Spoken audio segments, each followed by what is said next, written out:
morning I want to talk about one aspect of the contemplation of the chitta, the heart-mind, and this is contemplating the thought stream using thought as a meditation object. This particular aspect of the practice is useful for people who are distracted by thought. So if any of you have had that experience, you might find it useful. Thought is extremely interesting. It can be one of the major barriers to meditation, or apparent barriers. People often get very frustrated with it. Why won't my mind shut up, even for a moment? And of course it's quite natural that the mind produces thought. That's one of its jobs.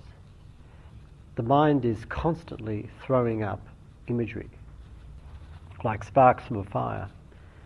And what we do is we send the awareness in to grab any one of those thought moments and then turn it into a movie. And the movie has an obsessive interest for us because we're particularly interested in the star of the movie, which is of course myself. So we find that we generate all these narratives, all of them star me, and therefore all of them are intensely interesting. But also, which is one thing which is really quite weird, is that some of these narratives cheerfully contradict each other. I can be running the narrative that I'm definitely, without any doubt, the worst meditator in this room. And then 5 seconds later, be running the narrative, no, come to think of it, I'm the best meditator in this room. And whatever the narrative is running, we believe it. That's the reality. Despite the fact that they contradict each other so much. But we don't care. As soon as the next one comes up, we buy into it. And it doesn't matter how much they conflict with each other. Still, when it's running, that's what's real. This is really strange, and it has to do with identity. It's obvious that thought is one of the major ways in which we construct our sense of identity, our sense of who we are and what the world is. And so we keep buying into it, even though rationally we know that it's rubbish. So the contemplation of the thought stream is very interesting for uncovering the construction of the self, how in this moment we are constructing a reality, a sense of this is me and this is my world. And we do it all the time. And we can see it unfold moment to moment when we look at the thought stream. So it's very useful for getting a sense of not self. Because when we contemplate the thought stream, what we're looking at is self. If we're looking at self, where are we looking from? Well, we're looking from beyond the self. So we're looking from not self.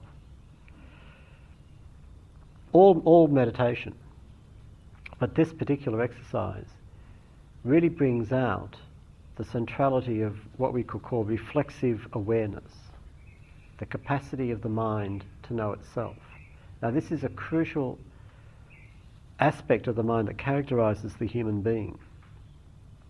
We don't just know, we know that we know.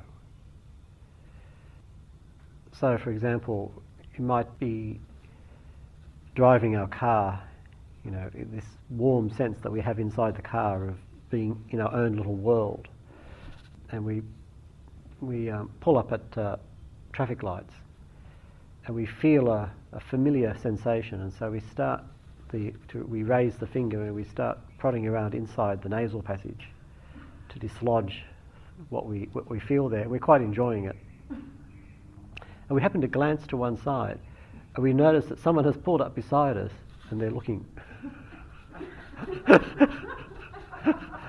And we think, whoops, and immediately extract the finger. And when the light turns green, we drive off in haste and hope we never see this person again. Now, this is a very interesting experience where we're using the finger, and it's like we know the experience, we know the sensations, and we're quite intimate with them. And then when we notice the other person, it's like we immediately have this sense of ourselves watching ourselves. We know what that other person sees. We can separate ourselves out and actually look at ourselves doing this. So we don't just know, we know that we know. And we normally call this self-consciousness. And self-consciousness normally has a kind of bad tinge to it when we talk about it, because self-consciousness is obviously reflexive awareness, but it's reflexive awareness accompanied by paranoia. And it's the paranoia which is uncomfortable. But in the meditation, what we employ is reflexive awareness without the paranoia. It's just the watching itself. And as I say, we as a species are characterized by this capacity. Maybe other species don't have it. Any species that doesn't have this capacity cannot meditate. If you look at a dog eating, a dog definitely knows the experience of eating. But does the dog know that it knows? It's like sometimes when I look at a dog, I wonder.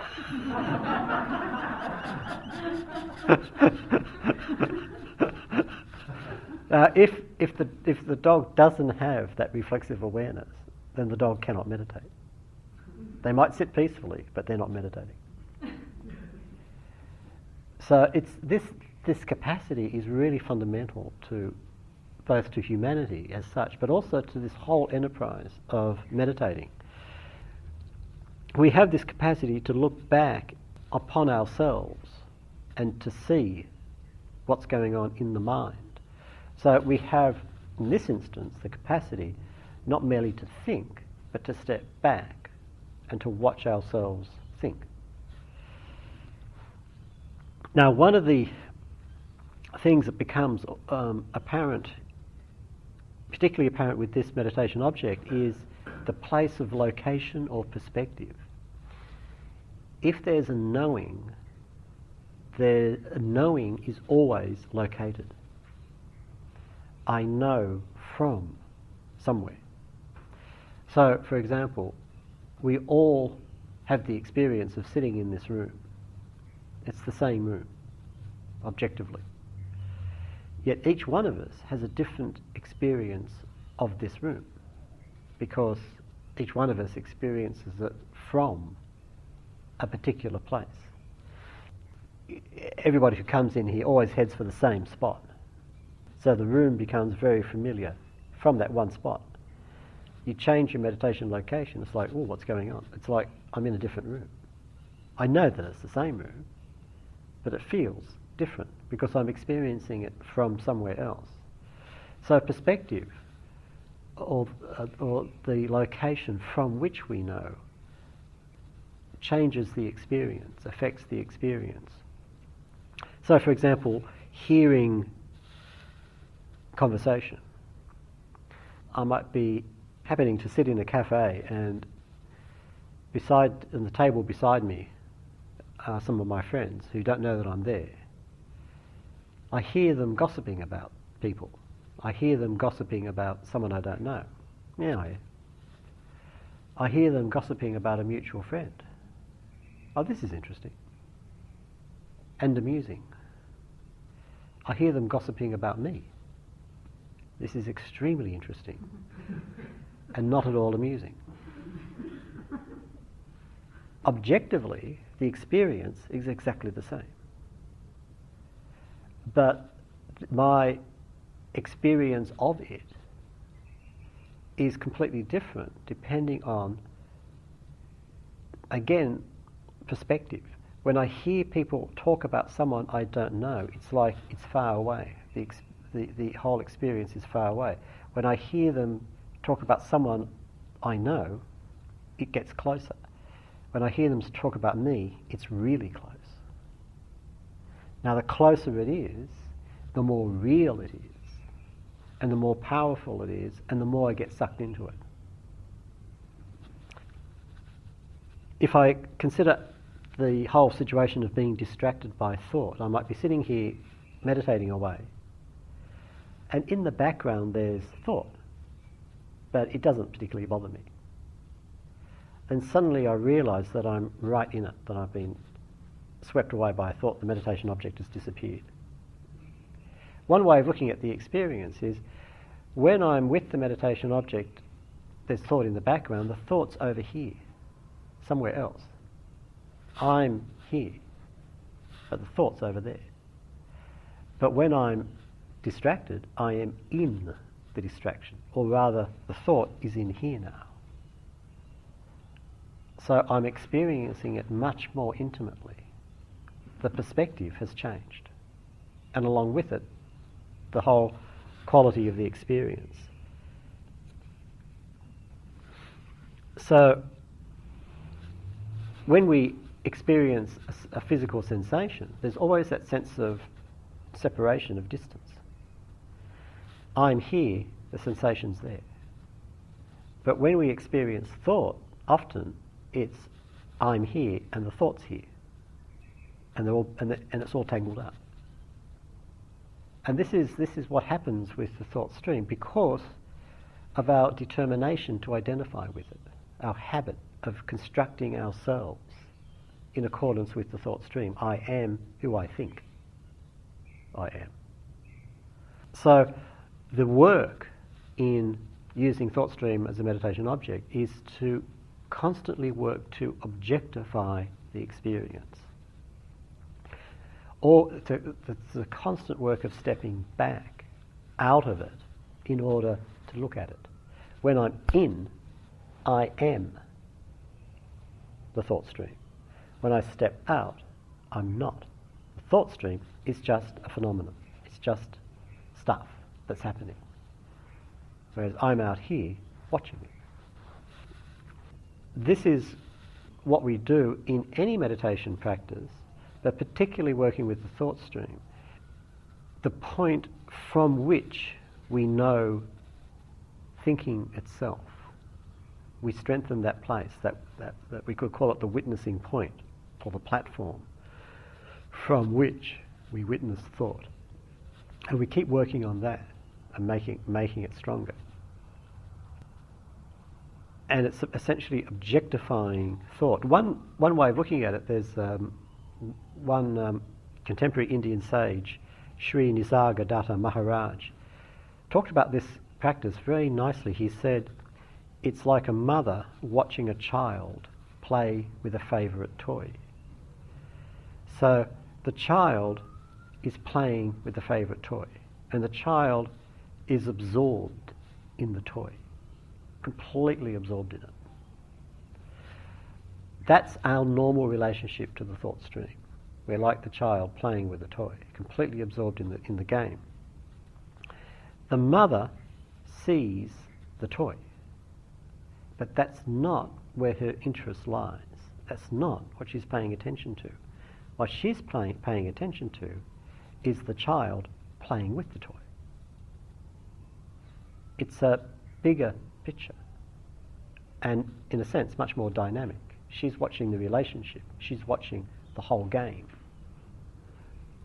We are training ourselves to be like the mother, watching the child play with the toy, instead of our usual thing of playing with the toy. And again, it involves a stepping out, a stepping back, and not rejecting anything, but seeing the dynamic and getting a sense of it. What we're going to do is a series of exercises in contemplating the thought stream. For each of them, we're going to begin by staying with the body, using the body as the anchor. Again, one way that we've noticed that attention works is that attention will always select, out of the whole field of experience, will always select one aspect of the experience and put it at the centre, and then notice that there's stuff going on around the periphery. So I focus on some aspect of the body, and I might notice that there's thought swirling around in the periphery. So in these exercises, we start with the body, anchor ourselves in the body, And at some point we're going to switch our attention to the thought stream itself. Then the thought stream will be at the centre, but on the periphery there'll be the body, our sense of the body.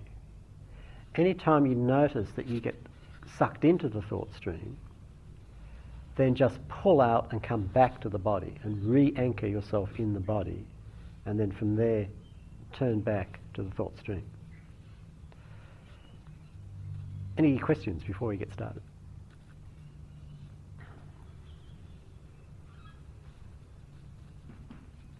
Okay, let's get into the meditation posture.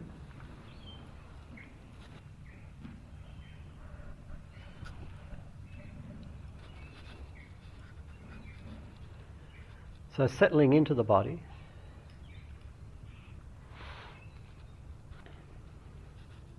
and feeling the body,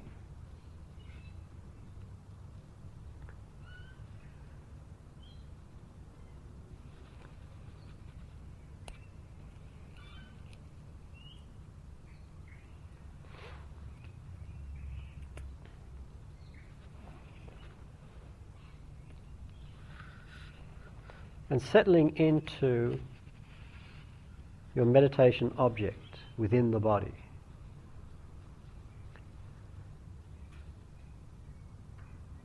And just staying with that meditation object, staying with the body.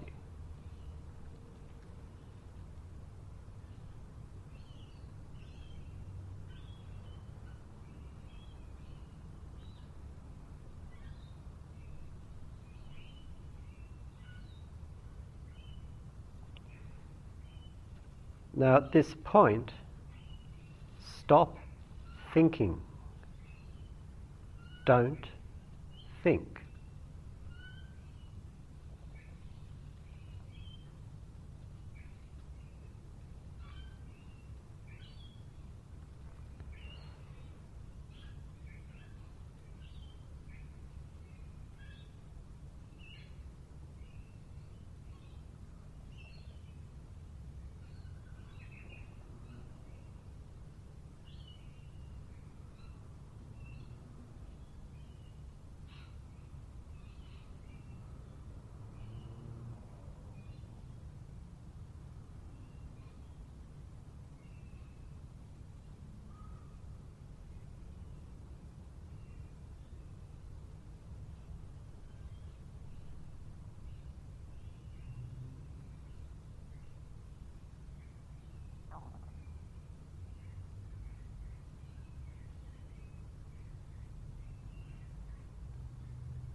Okay, any luck?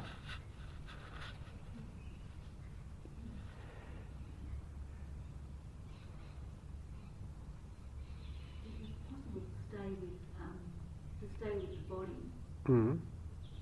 and not get distracted away, but the thoughts were like they were very quick, and I didn't grab onto them, so they were sort of out here because I was, putting energy into being with the body. So because of the force of that, Mm-hmm. the thoughts didn't take hold, and I could see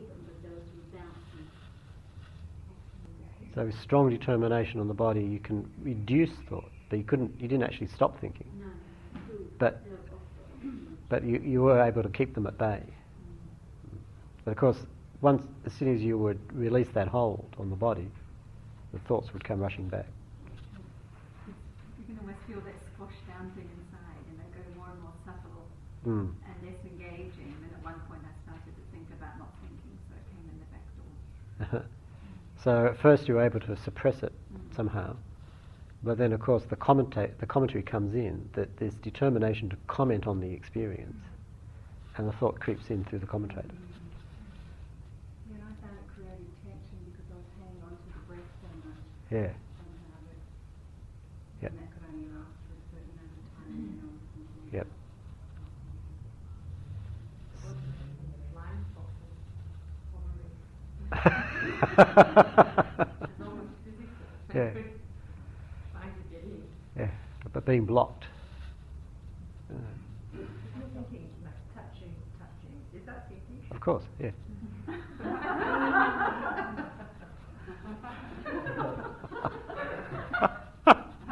Never mind. That's quite strong then, I think. That's using thought energy in a particular way. But it is thought, isn't it? Sometimes if you have this determination, okay, I'm not going to think, I'm just going to stay with that meditation object. Sometimes you can do it for a while. But what you're doing is you're constructing a dam. The pressure is building up behind it, and sooner or later, in it comes. Did anybody actually simply stop thinking? Yeah, you did? Yeah. Basically, for the whole time, there was no thought, was just emptiness of the abdomen going in and out. Mm-hmm. And in that emptiness, it was like a tranquil state. And how did you do it? Don't know. That's often the case. Familiar state. Mm. It is possible to stop thinking. Thought is natural, and the cessation of thought is natural. But thought doesn't normally obey our commands. So it's a process which is going on, regardless of our will. But it's not inevitable. It arises and ceases dependent upon conditions. Rather than suppress thought, and often that's what we try to do, is we try to suppress it, but it doesn't work, because sooner or later it comes rushing back. What we need to do is to study it. If I'm bothered by thought, clearly this means that I know that I'm thinking. But how do I know that I'm thinking? And that's the next thing we're going to investigate. So if you get into your meditation posture,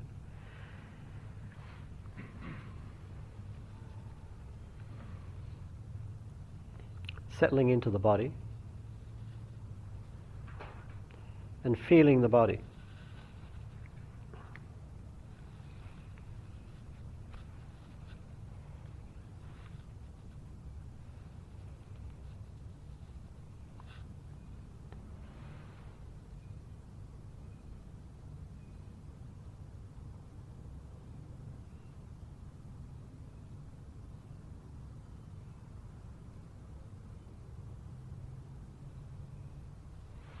And at this point, turn your attention to the thought stream. Are you thinking?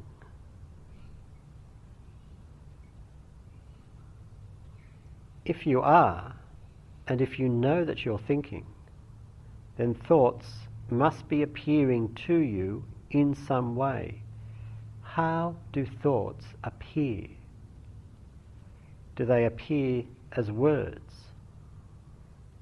As visual images, as feelings, as combinations of these, as something else? Study the flow of these thoughts, not focusing on their content, but on their appearance, how they present themselves to you. How do thoughts appear?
Okay, how do they appear? Yep. Mixture is like the running commentary, birds walking, or rhythm, or pictures, Mm. that birds, sometimes feelings, but mostly commentary. And written commentary, it sounds like. Also, like sometimes I hear and I see the birds. Hmm. So, oral and written. Yep. Yep, Geraldine. Sense it came from the senses. You might hear something, you get a flash of a picture, and someone coughing or a bird. Mm. And I at first had trouble deciphering whether I was just observing it or whether there was a thought coming through. But indeed there was a flash of a thought and not a full sentence. Mm. But in there, in the response to the senses, including inner Mm. the feelings and Mm. aches or Mm. So you've got a commentary running, but which is intimately linked with the senses, the six senses. to me for a thing. I didn't have much commentary, was trying to just observe, but what came up occasionally, if something did come in that was in response to one of the senses. Yeah. So stimulated by sense experience, then you have mental activity. Yeah. I find exactly that too. And it's like when you're watching for something, the sense that was triggered by external factors, Mhm. those factors. But usually, that's lots and lots of constant stream, but when I'm looking for it, Mm. So when you look for the thought stream, it largely disappears. But what you get is again still this mental response to the senses, the sense doors. Yeah. That's similar thing with, well, I was trying to look for thoughts as I saw, like, what should I think about? As I saw something, it was like, I'll think about that, and then that was gone, and then there was something else. Mm. It's very hard to pin something down. Mm. There's a narrative as well. Not me trying to explain it to you, kind of thing. Uh-huh. It seemed really different this time because in it was almost always auditory. I'm actually a very visual person, but it was auditory. And as soon as I turned to look at it, of course it dissolved. But it was so I could never really quite get what it was that I was going to be looking at. There was no energy or determination involved in it this time. There was no effort. It was just like, oh well, that's what I'm looking at, but then it was gone. Mm. So it just kept dissolving without it being any determination. Mm. It didn't need that sort of effort or will. Mm. So it never had enough energy to form itself into something definite. No. It was kept dissolving, but at the same time it also kept arising, Yes. because otherwise it wouldn't be there to dissolve. Yes, it kept arising, but I couldn't see from where. All I knew was that it was auditory, so there were like words.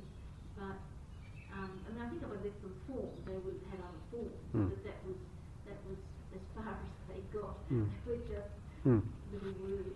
But sounds like you were more focused on the dissolving of them than the arising of them. Yes. It's a particular angle from which to view. It's once you start to look at the thought stream, not fight it, not treat it as the enemy. It's amazing the different experiences that will come up about what it's doing. We take it for granted. We think we know what thought is. But then we start to look at it. Wow, this is weird. I've never noticed this before. It becomes quite fascinating. Let's do another one where this time the question that we're going to investigate is, where do you think? So if you get into your meditation posture,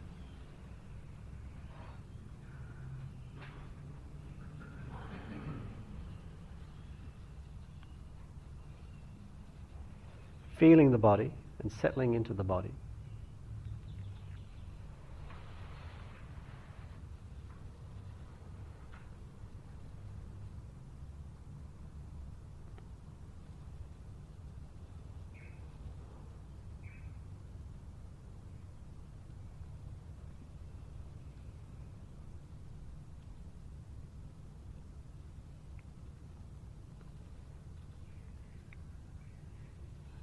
settling into the meditation object in the body.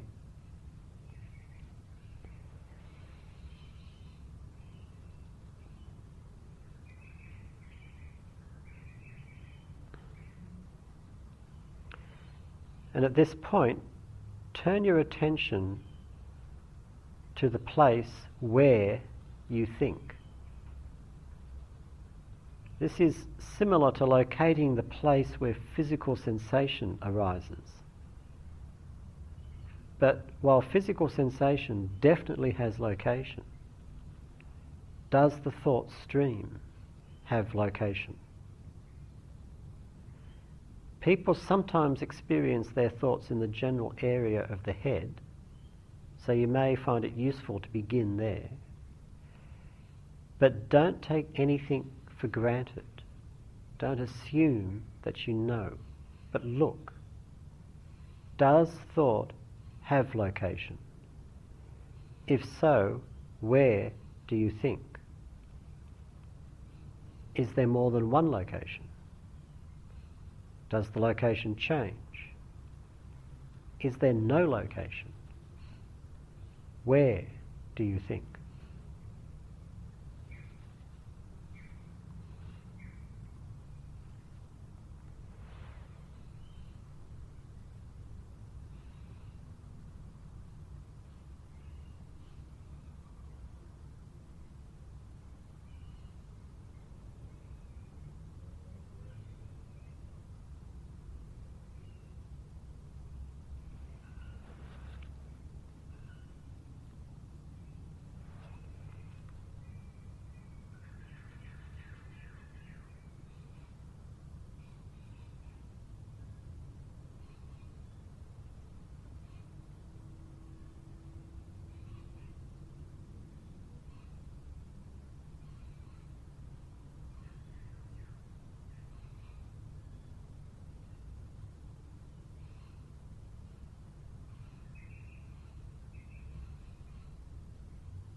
Okay, where do you think?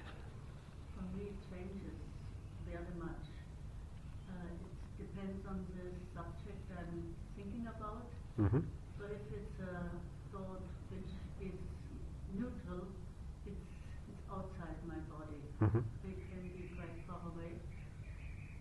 Like when I hear the car coming by and I think car is almost where the car is. Mm-hmm. But the more emotion is involved with the thought, the closer it gets. Mm.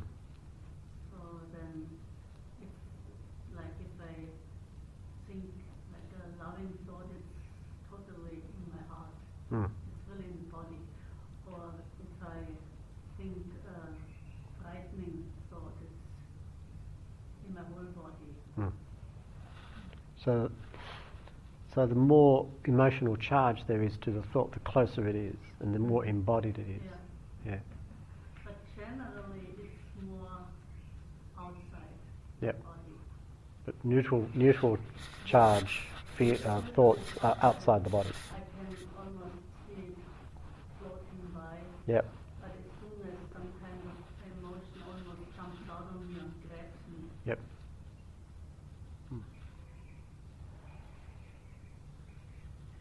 I felt it was, first of all, I thought it was here, in the sort of core area, and I thought, is that a concept?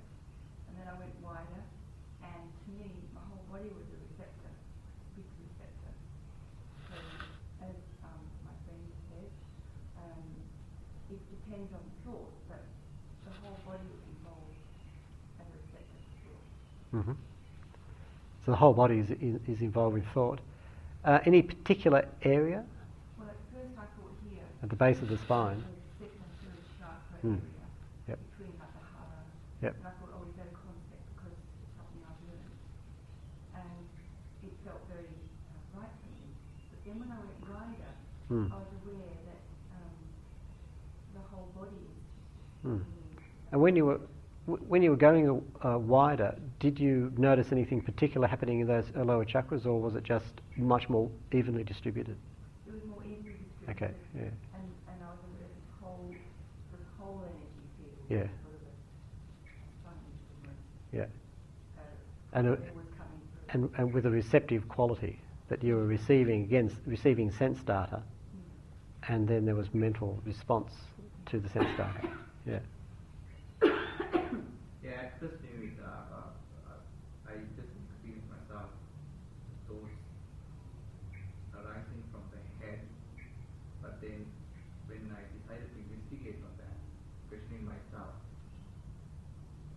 I was looking for the place where the thoughts originate, and the thoughts eventually dissipate, and I could not identify where it comes from. Mm-hmm.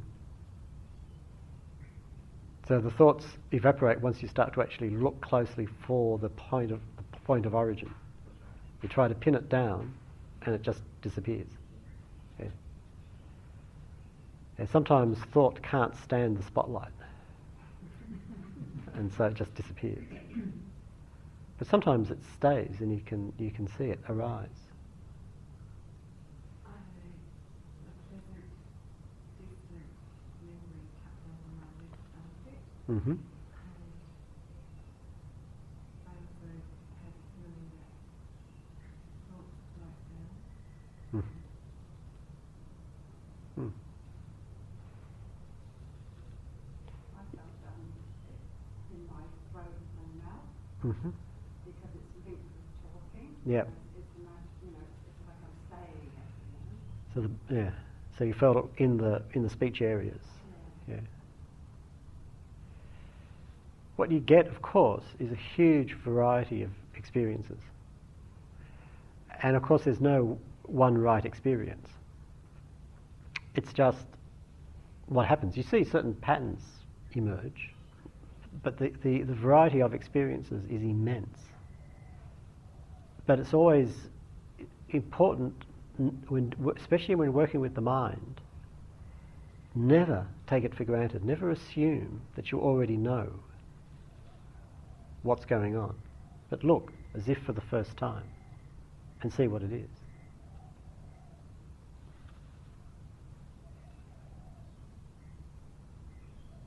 Shall we do another one, or have we had enough? Let's examine the question, what does thinking feel like? Okay, let's get into the meditation posture.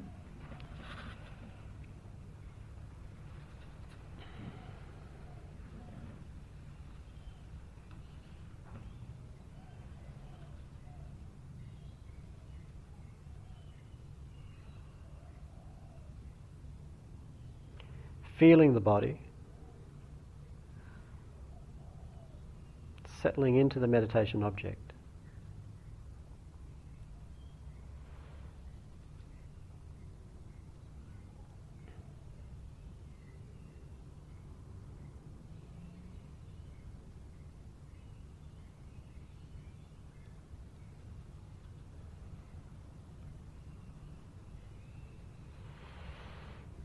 And at this point, turn your attention to the thought stream. As thoughts cascade through the mind,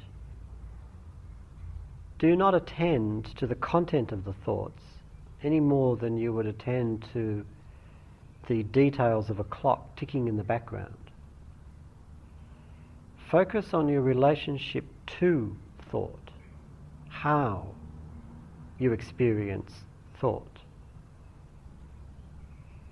Is it pleasant? Is it painful? Is it neither? Do you feel stuck on thought? What does this feel like? Do you feel frustration at your failure to escape from thought? What does this feel like? Focus on the relationship, the frustration, the stuckness, with the thought just flowing along in the background. Is there a desire to keep thinking? Focus on that and feel it. Is there a desire to stop thinking? Focus on that and feel it.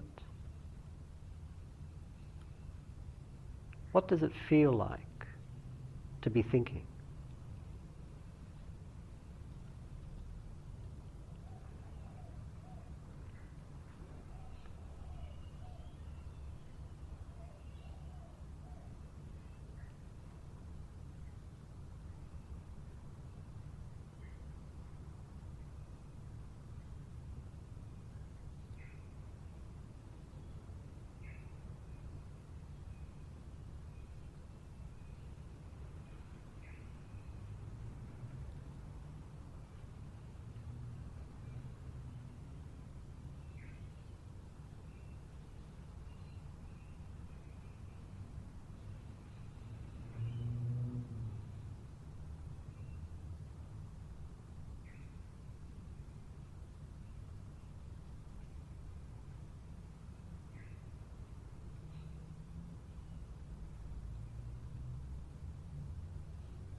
And now, take the awareness back from the specifics of the thought stream and back from the details of the body sensation, and open up to whatever is happening in body and in mind. Open up the awareness. Allow thought to come and go. No resisting, no attaching. Allow sensation to come and go. No resisting, no attaching. Just maintaining a clear connection with the nowness of the experience. How is it now? Controlling nothing, but staying alert to whatever is happening now.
What does thinking feel like? Hmm? Claustrophobic. Yeah, often has that closed-in feeling. It's like when there's no thought can have a sense of wide open, and the thought comes up and it's really. Restrained. Mm-hmm. Sometimes restrained, sometimes quite nice. What do you mean by restrained? Well, you're talking constricted, a bit Oh yeah, constricted, limited. limited, but sometimes quite pleasant. Is it sometimes both at once? No. One or the other? Mm. I found that in the beginning very difficult to get a thought. I felt myself really chasing them. Yeah, somehow. that's one of the unreliable things about the mind. It's like a policeman. When you want to find one, you can't find one. Constantly running after some kind of tail end. Yeah. And then you said open up to the whole body sensation. I found it very relaxing. It's like the thought is just another thing what pops up sometimes, and it's totally fine with me. It was very okay. Yeah. Sometimes a bird, sometimes a twinkling in the finger, sometimes a thought, and it's okay. Yeah, just phenomena coming and going. Yeah. Maybe it's that frustrating, saying to find a thought and work on that, so when I look for it and find one. Uh-huh. And you said open up to it, because I got there's a thought now. It was intended. Uh-huh. It was So chasing around. looking for it meant you couldn't find it. Yeah, But that's all I you, think about. but you stopped looking for it and boom, there it is. And although there was that thought, so okay, so I'll go and think of that thought, and there's another thought. So kind of opposite to what I was trying to do. Yeah.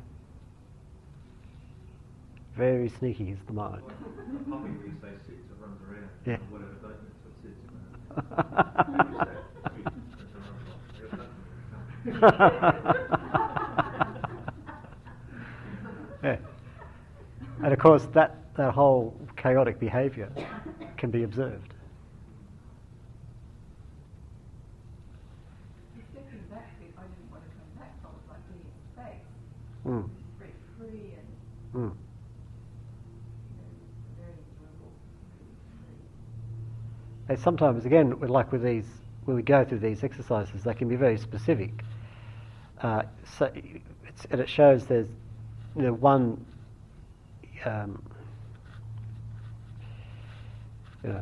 two poles of the way of doing it is to go in and be very specific about the meditation object, and the other way is to come out and open to the whole field. And both approaches are valid. And so, one is suitable for some times and the other is suitable for other times. But sometimes when you have that really detailed work, sometimes you do start to get claustrophobic. It gets too close. Well, then you can always just step back right out of it. But also learning to step in and out can be helpful. Like with thought or emotion, you get sucked in and it's too in your face. And so you need to pull out and step back from it. And just, it's there, let it be there, let it do its thing. But you just step back from it, give it space. So learning to make that move can be very useful. It's very much driven by what you feel you should do at that time. Not sort of you shouldn't sit down and say, today I'm going to get into this, and I'm going to just go without it. It's certainly driven by you and the choices that you make. When you start meditating and you're given a method, in a sense the method makes the choices for you. Which is good, because when you start you don't know what choices to make. But gradually, as you develop a skill, you get to know your own inner landscape because you study it. And then you begin to learn, well, what should I do at particular circumstances? And that's part of the whole business of learning how to meditate, becoming a meditator. And of course you do something and you monitor. What's the result of this? And that's the clear understanding aspect that we've been talking about. So sometimes the best thing to do is just to go back to the method. Just drop all the choices and just note the primary object. Get back to basics. Sometimes that's the best thing to do. And sometimes you play. Start to get to know that puppy. I found out that when I am in a really strong mental activity, like a lot of obsessive thinking, that I just stop for a moment and ask myself, what's the feeling, what's the emotion behind? There is mostly, if I am thinking about in terms of future, it's mostly fear. And when I think about something in the past, it's mostly resentful. And that stops the obsessive thinking mostly immediately. Yeah, getting to the emotional charge behind the obsession, because the thinking itself is very agitated, moving, Like and so on. But But the emotion underneath is actually much more stable, and so you favour the stability over the agitation. And because it's the emotion that's feeding the thought. When you're with the emotion, then often it stops feeding thought. Someone, yeah. I find that if I go into that spacious state, I almost go into like that samadhi state, Mm-hmm. and then I want to stay there. Mm-hmm. And that's the problem. Why is it a I problem? don't know when to come back to do more insightful stuff, because the thoughts are so far away. Mm-hmm. Everything's really nice and serene and beautiful, Mm-hmm. and that's where I stay. Mm. You brought it back, but if I do go into that spacious state, which I find, going to. There's nothing wrong with staying in the spacious state if that's your natural tendency. The only thing you have to be wary of is make sure that it's clear and you don't veg out in that state. I can notice little things, but they're so distant. Yeah. The thought content wouldn't be precise at all. No, the content's not. So then, therefore, I'm not getting much insight into what the thought processes are. But you're getting insight into spaciousness, aren't you? Yeah, but that's the territory I'm getting more familiar with. It's the other that's harder. Yeah, well, just stay with what is natural for you. If the spaciousness works for you, just stay with that. But just get to know it. Just be clear on the spaciousness. The content of thought is of no significance. That's where we learn our obsessiveness and all that. No, stay with the spaciousness. Get to know that, because that's what's there. That's the way your mind works. Your mind has a natural inclination towards that. So go there. Don't force it to do something that it's... if your particular puppy likes to play certain tricks. So But I have a bit of a space freak, like I do. Often I notice things around me, so that is my natural tendency. Yeah. To notice things and people say, oh, you can see that, no.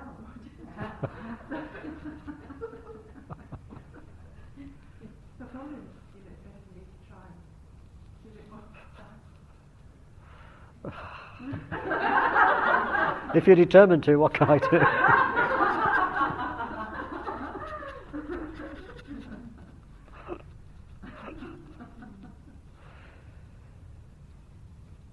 Okay. So thought stream is a very interesting meditation object. Usually you use it as a secondary object. All those exercises we did, none of them were longer than 2 minutes. Thought is very high energy. If you spend a lot of time with it, often you can get completely spun out because of the energy aspect.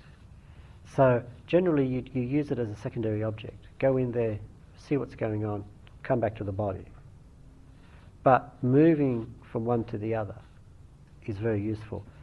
There are some people who use thought as the primary object, but they are pretty much a minority among the meditators.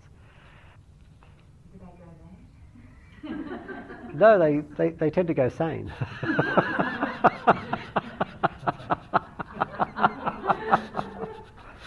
it's a question of whether you can handle the voltage, basically.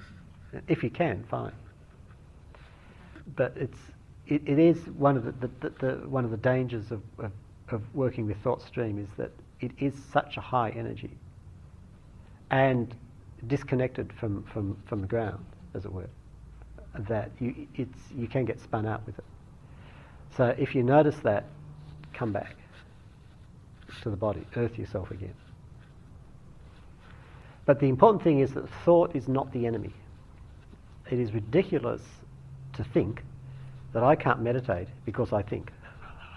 It's absurd. You know, if nobody who thought could meditate, then the Buddha could never have meditated because he was a human being and he thought. You know, the mind produces thought. That's what it does. But we can look at it, but always interested in process rather than content. So none of those exercises were concerned with what we are thinking. They were all concerned about how we are thinking. That's the interesting bit. Okay. Thank you.